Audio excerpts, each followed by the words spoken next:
Welcome to Biblical Insight. I need to talk to you about something that's been weighing on me. There's this experience. Maybe you've had it, maybe you're in it right now, where you did everything right. You listened, you obeyed, you followed the clear direction God gave you. And then, instead of the blessing you expected, you got ambushed by a crisis so overwhelming you can't even breathe. Listen. This isn't some theoretical problem we debate in theology class. This is your life. This is the financial collapse that makes no sense because you tithed faithfully. This is the diagnosis that came after you prayed for protection.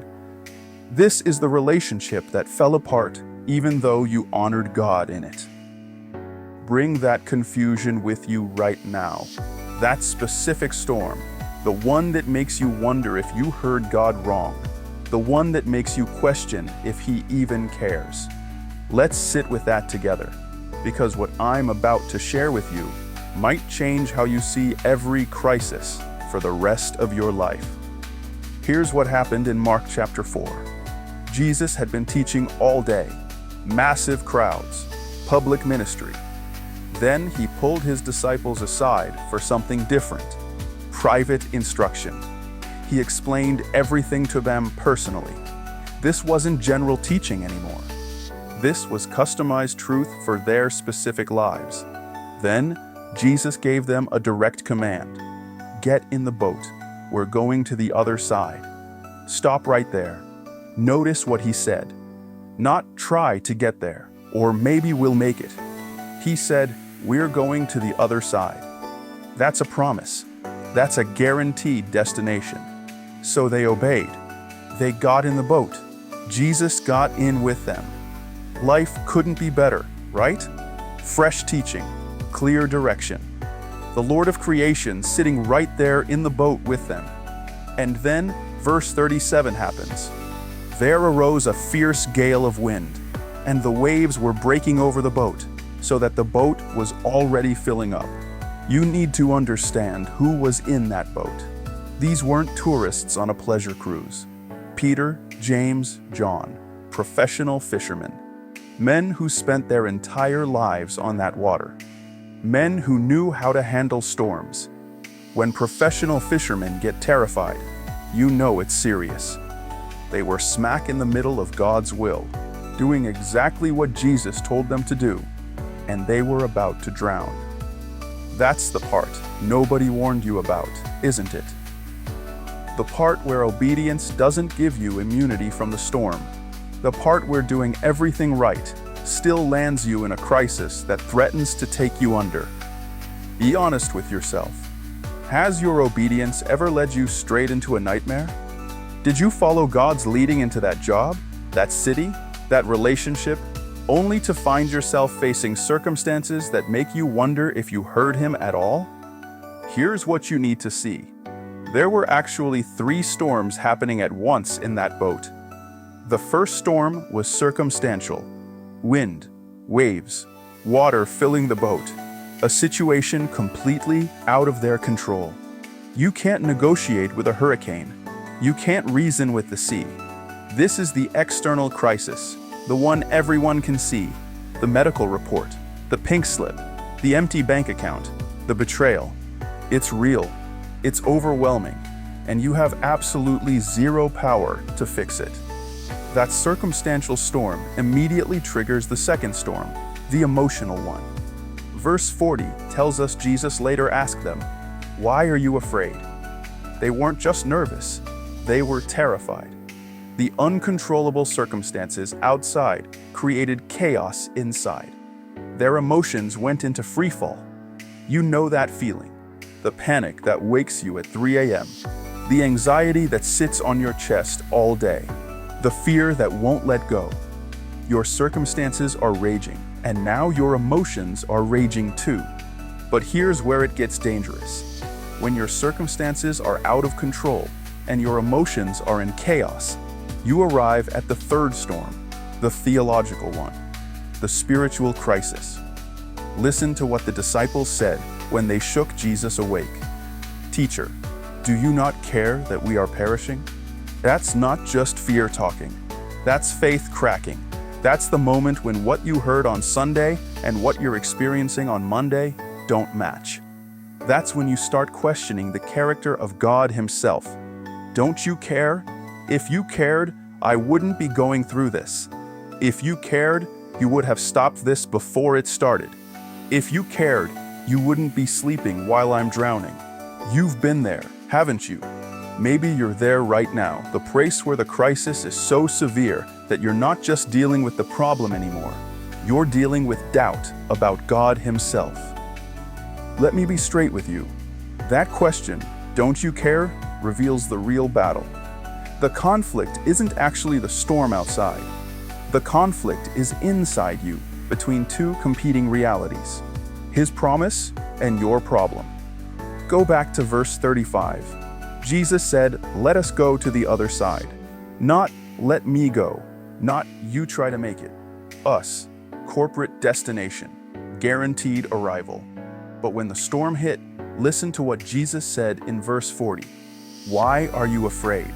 How is it that you have no faith?" Think about that. They're waterlogged, exhausted, convinced they're about to die.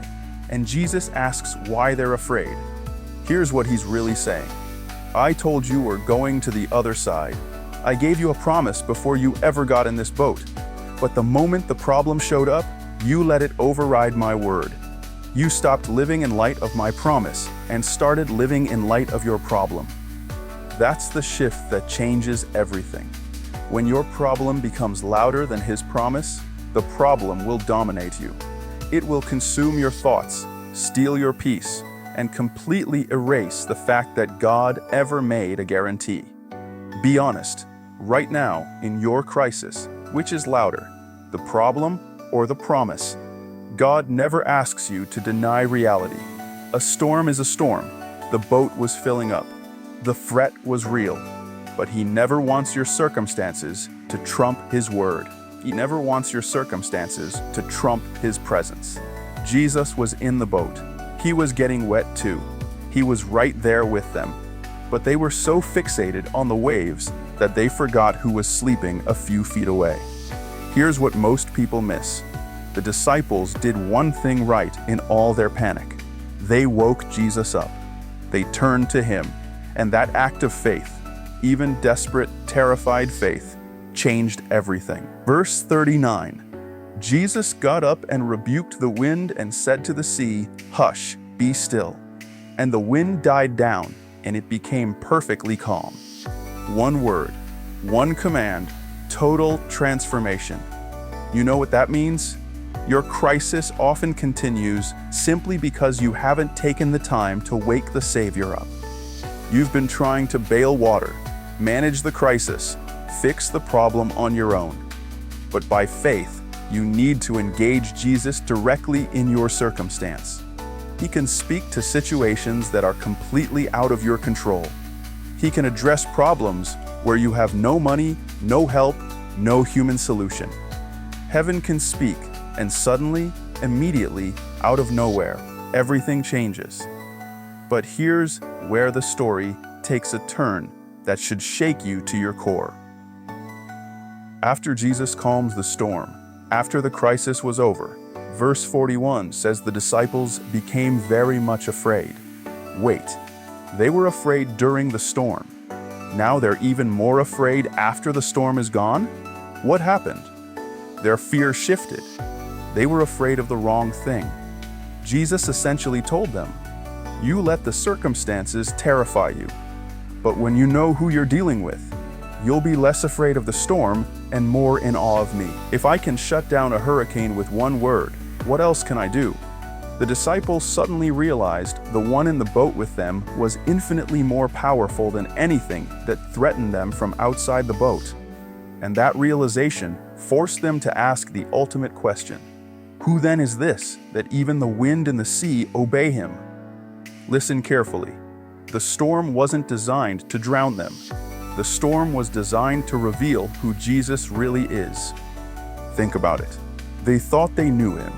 They'd been following Him, listening to Him teach, watching Him work.